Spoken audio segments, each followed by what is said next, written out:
Hi friends, welcome to our channel. ఈరోజు మనతో పాటు high court and supreme court senior advocate Sai Krishna Azad గారు ఉన్నారు. ఆయన అడిగి మరిన్ని ఇంట్రెస్టింగ్ విషయాలు తెలుసుకుందాం. నమస్తే సార్. నమస్తే అండి. సార్, రీసెంట్గా అల్లు అర్జున్ గారి కేసు ఎంత హాట్ టాపిక్ అయిందంటే నేషనల్ వైడ్గా దాని గురించి అందరూ చర్చించుకున్నారు. అవునండి. అందులో ఉన్న మెయిన్ విషయం అంటే జనాలకు ఉన్న డౌట్ ఏంటంటే సార్, ఒక రోజులోనే అరెస్ట్ చేయడం, ఒక రోజులోనే బెయిల్ రావడం, ఒక రోజులోనే జైలుకి తీసుకెళ్ళడం, రిలీజ్ చేయడం, ఇదంతా కూడా సాధారణంగా నిజంగా ఇంతకుముందు జరుగుతుందా సార్, లేదంటే బాగా హై క్వాలిఫైడ్ కేసు కాబట్టి ఆ విషయంలోనే జరిగిందంటారా? అవునండి. చాలా మందికి చాలా మంది నన్ను కూడా అడిగారు. అదేంటి అది నాన్ వెరిబుల్ సెక్షన్ అన్నారు. అందులో బిఎన్ఎస్ సెక్షన్స్ 118, 105 ఇవన్నీ కూడా అబౌట్ 10 years నేరాలు కదా. ఒక కామన్ మ్యాన్ని అరెస్ట్ చేస్తే ఏంటి అతని పరిస్థితి ఏంటి? కామన్ మ్యాన్ అరెస్ట్ చేశారనుకోండి, అతను రెగ్యులర్ బెయిల్. అసలు కామన్ మ్యాన్ అరెస్ట్ చేస్తే ప్రొసీజర్ ఎట్లుంటుందంటే, నువ్వు ఉదాహరణ జానీ మాస్టర్ మనం తీసుకుందాం. మీకు తెలియదు ఏమన్నా, అంతా తెలిసిందే. మామూలుగా ముందు అరెస్ట్ చేస్తారు. అరెస్ట్ చేసినప్పుడు అరెస్ట్ అయిన సందర్భంలో అతను రిమాండ్ రిపోర్టు వాళ్ళు రిమాండ్ చేస్తారు, వాళ్ళకి రిమాండ్ రిపోర్ట్ ఇస్తారు. 14 days తర్వాత వాళ్ళకి జ్యుడిషియల్గా మళ్ళీ ఇంకోటి వాయిదా పడుతుంది. సో 14 days రిమాండ్ అనేది కామన్ ఉంటుంది అనమాట. తర్వాత అక్కడి నుంచి అతను జైలుకి తీసుకెళ్తారు. ఈ 14 daysలో మేము బెయిల్ వేస్తాం. బెయిల్ వేసినప్పుడు ఫస్ట్ బెయిల్ పిటిషన్ ఎలాగో రిజెక్ట్ అవుతుంది, సెకండ్ బెయిల్ పిటిషన్ ఎలాగో రిజెక్ట్ అవుతుంది. ఓకేనండి.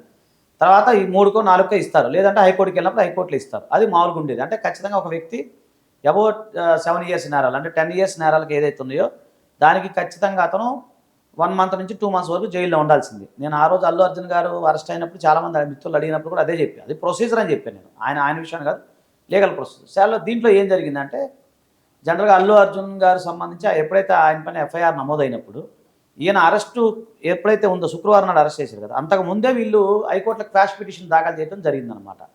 ఓకేనండి. సో హైకోర్టులో క్వాష్ పిటిషన్ దాఖలు చేసిన సందర్భంలో ఏమైందంటే, జడ్జి గారు ఆ రోజు వాయిదా ఇచ్చారు. సో అంటే జనరల్గా ఏంటంటే సైమల్టేనియస్గా ఆయన అరెస్ట్ అయిన రోజు, అలాగే క్వాష్ పిటిషన్ వాయిదా రోజు కూడా అది ఆ రోజే ఉంది. మాకేంటంటే జనరల్గా ఏదైనా ఉన్నప్పుడు లంచ్ మోషన్ మూవ్ చేస్తాం మేము. నేను ఎమర్జెన్సీ ఉంటే మధ్యాహ్నం లంచ్ మోషన్ మూవ్ చేస్తుంటాం అనమాట. ఇంకా ఎమర్జెన్సీ ఉంటే హౌస్ మోషన్ అని మూవ్ చేస్తుంటాం. సో వాళ్ళు ఏం చేసినా వాళ్ళ అడ్వకేట్స్ ఏంటంటే మంచి లంచ్ మోషన్లో అది మెన్షన్ చేసుకొని లంచ్ మోషన్ మూవ్ చేసుకొని ఏదైతే క్వాష్ పిటిషన్ ఆల్రెడీ ముందు ఫైల్ చేశారు కదా, అరెస్ట్కి ముందే క్వాష్ పిటిషన్ ఫైల్ చేయడం జరిగింది. అప్పటికప్పుడు ఫైల్ చేసింది కాదు. సో అరెస్ట్ ముందే క్వాష్ పిటిషన్ ఏదైతే ఉందో ఆ క్వాష్ పిటిషన్లో మధ్యంతర బెయిల్, ఇప్పుడు ఈయనకు వచ్చింది బెయిల్ కాదు, పర్మనెంట్ బెయిల్ కాదు, మధ్యంతర బెయిల్. చాలామంది అనుకుంటున్నారు ఏదో బెయిల్ వచ్చేసింది నేను బయటకు వచ్చాను కదండి. మధ్యంతర బెయిల్ మాత్రమే, అంటే టెంపరీగా తాత్కాలిక బెయిల్ అంటారు దీన్ని. అది discretion power of the court అనమాట. కోర్టుకున్న విచక్షణ అధికారాలు అదొకటి. సో ఆ సందర్భంలో కోర్టు డిస్క్రిషన్ పవర్ను బట్టి ఇందులో ఇతను నేరస్తుడా కాదా, ఇతని యొక్క ఫాల్ట్ ఎంతవరకు ఉంది లేదా అని దాన్ని కోర్టు వారు విచారించి ఆ కోర్టు వారు నిర్ణయం తీసుకునే అవకాశం ఉంటుంది. సో దాన్ని discretion power of the court అంటాం మనం. ఆ సందర్భంలో ఆయనకి బెయిల్ ఇవ్వడం జరిగిందనమాట. సో దాని మధ్యంతర బెయిల్, అది మళ్ళీ జనవరి 4 వరకు ఉన్నట్టుంది నాకు తెలిసి. సో ఇన్ని రోజులు మామూలుగా ఆయన బెయిల్ మీద ఉంటారు. తర్వాత మళ్ళీ చెప్పలేము, కోర్టు వారు ఓకే అనుకుంటేనే ఎక్స్టెన్షన్ చేయొచ్చు బెయిల్ని, లేదు అనుకుంటే మళ్ళీ యథావిధిగా అరెస్ట్ చేయమని కూడా చెప్పే అవకాశం ఉంటుంది. మధ్యంతర బెయిల్, అది ఇంటరిమ్ బెయిల్ అంటారు.